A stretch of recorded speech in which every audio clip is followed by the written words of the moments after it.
मैं बुद्ध की मजबूरी सोच के परेशान होता हूँ कई बार, और फिर मैं सोचता हूँ कि काश ये यशोधरा जैसा व्यक्तित्व तो सबका होता। बुद्ध की रियल कहानी क्या है शायद किसी को नहीं पता। मैं जिस कहानी की बात कर रहा हूँ, मैथिली शरण गुप्त नाम के एक बड़े प्रसिद्ध कवि ने यशोधरा नाम की पुस्तक में वो कहानी लिखी है, भूमिका में जिक्र किया। बुद्ध बचपन से ही थोड़े से वैरागी किस्म के व्यक्ति थे। उनकी कुंडली देख के एक ज्योतिषी ने बताया भी था। माता पिता बहुत परेशान थे, शुद्धोदन उनके पिता का नाम था। माता पिता ने बहुत कोशिश की कि इस बच्चे का मन विरक्त न हो। अच्छा महल बनवाया, सारी सुविधाएं दी। जैसे ही बुद्ध थोड़े से किशोरावस्था में आए, उस समय की दुनिया की सबसे खूबसूरत महिला से, लड़की से, यशोधरा से उसकी शादी करवा दी। यशोधरा के पिता ने काफ़ी एग्जाम लिए बुद्ध जी के, वो सारे एग्जाम में पास हुए तब जाकर शादी हुई, ऐसे नहीं हुई। शादी हुई तो बुद्ध भी ठीक था, रमे रहे उस जीवन में। बेटा हुआ उनका राहुल। अब बुद्ध की विरक्ति का भाव बढ़ता जा रहा था। 29 साल की उम्र के आसपास ऐसा हुआ कि उन्होंने एक मृत व्यक्ति को देख लिया, एक बूढ़े को देखा, एक भिखारी को देखा, एक बीमार को देखा। विरक्त हो गए और उनका मन हुआ घर छोड़ दूं, ज्ञान की खोज में चला जाऊं।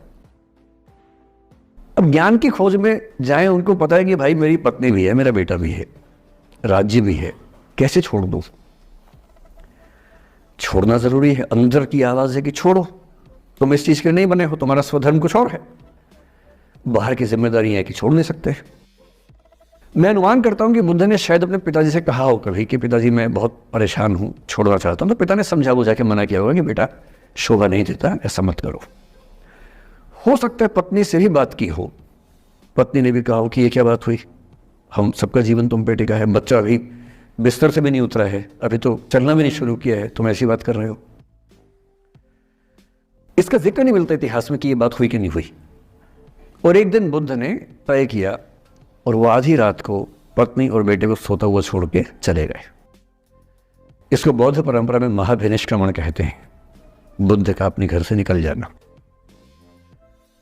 अब बुद्ध चले गए, लेकिन मैथिली शरण गुप्त यशोधरा के पर्सपेक्टिव से बुद्ध को देख रहे हैं।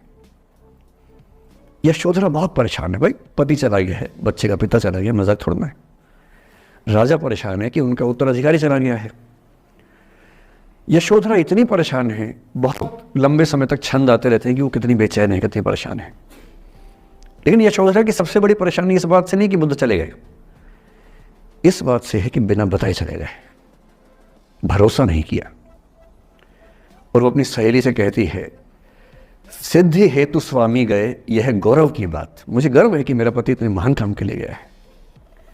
सिद्धि हेतु स्वामी गए, यह गौरव की बात, पर चोरी चोरी गए, यही बड़ा व्याघात। सखी वो मुझसे कहकर जाते, कह तो क्या वो मुझको अपनी पथ बाधा ही पाते, क्या मैं रास्ता रोकती उनका? उसके मन में ये मलाल है कि बिना बताए चले गए। वो इस भाव को लेट गो नहीं कर पा रही है, परेशान है। फिर बुद्ध को ज्ञान मिला 6 साल की तपस्या के बाद, बोधगया में बोधि वृक्ष के नीचे ज्ञान मिला। बात फैल गई। जो 5 शिष्य बुद्ध को छोड़ के भाग गए थे उनके बुरे वक्त में, उन्हीं 5 को बुद्ध ने सबसे पहले ज्ञान दिया सारनाथ में, जिसको धर्म चक्र प्रवर्तन कहते हैं। बुद्ध की ख्याति बढ़ने लगी। शुद्धोदन ने बुद्ध के पास, अपने बेटे के पास कई लोगों को भेजा ये कहने के लिए कि भाई यहां भी तो आओ, हमसे भी तो मिलो। बुद्ध का ऐसा प्रताप था कि जो उनके पास जाता वो बुद्धम शरणम गच्छामि हो जाता, वापस ही नहीं आता। तो फिर शुद्धोदन ने बुद्ध के बचपन के एक दोस्त को ये कह के भेजा, भैया मैं जानता हूं तुम वापस नहीं आओगे, पर प्रभावित होने से पहले बोल देना कि पापा याद कर रहे थे। तो वो गया, उससे वायदा निभाया, हो तो गया, बुद्ध के संग में दीक्षित हो गया, पर वायदा निभा दिया। तो बुद्ध ने कहा जरूर जाऊंगा, पिताजी की आज्ञा है तो जाऊंगा ही जाऊंगा। बुद्ध पहुंचे अपने कपिल वस्तु, जो अपना इलाका था, वहां पहुंचे। पूरे कपिल वस्तु में, नेपाल सिद्धार्थ नगर से नेपाल जाएंगे तो नेपाल बॉर्डर पे कपिल वस्तु है। मैं देखने गया था वो जगह जहां बुद्ध पैदा हुए थे, बड़ा सुंदर स्थान है, आप भी जाकर देखिएगा भी। तो बुद्ध पहुंचे रात को, एक धर्मशाला में रुके। अब वहां हल्ला मच गया कि राजा का बेटा धर्मशाला में। बुद्ध ने कहा भाई मैं देखो राजा का बेटा बन के नहीं आया हूं, मैं बुद्ध बन के आया हूं। सुबह उठ के भिक्षा मांगने लग गए उस इलाके में, अपने ही पिता के राज्य में। पिता ने सिर पीट लिया कि भाई क्या कर रहे हैं। फिर बुद्ध ने सूचना भिजवाई कि मैं बुद्ध हूँ, बेटा हूँ संयोग से, ठीक है मैं आ रहा हूँ मिलने के लिए, पर मैं बुद्ध हो के आया हूँ, मेरी चर्या है, नियम है, मैं भिक्षा से ही जीवन जीता हूँ अपना। ठीक है, पिताजी ने कहा चल कोई बात नहीं। फिर बुद्ध गए पिता से मिलने, पिता से मिले, सबसे मिले, भरी सभा में, लेकिन यशोधरा नहीं आई मिलने के लिए, लेट गो नहीं कर पा रहे थे। उसके मन में दर्द था, छुप के क्यों गया, बता के जाता। बुद्ध ने पूछा पिता से कि यशोधरा कहाँ है, तो बोले कि वो कह रही है कि अगर बुद्ध मिलना चाहेंगे तो खुद ही मिलने आएंगे मुझसे, मैं क्यों जाऊंगी भाई, आत्मसम्मान भी तो कोई चीज़ है, मैं क्यों मिलने जाऊंगी।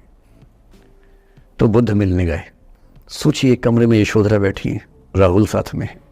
अब राहुल थोड़ा सा बड़ा हो गया है, 6-7 साल का है। बुद्ध गए हैं। अब आपके मन में आ रहा है कि बुद्ध वहाँ जाके बोलेंगे सॉरी मैंने गलत किया, I hurt you, I really feel sorry. बुद्ध है वो बुद्ध, वहाँ जाके क्या बोल रहे पता है, भिक्षाम देहि, भिक्षा दो। और यशोधरा कितनी महान महिला रही होगी, उसने अपने बेटे का हाथ बाप के हाथ में दे दिया। लेट गो का इससे महान उदाहरण दुनिया के इतिहास में नहीं है कि चलो आखिर तुमने आके झुक के कुछ मांगा तो सही। उसकी जितनी ईगो थी, अहंकार था, सब विगलित हो गया।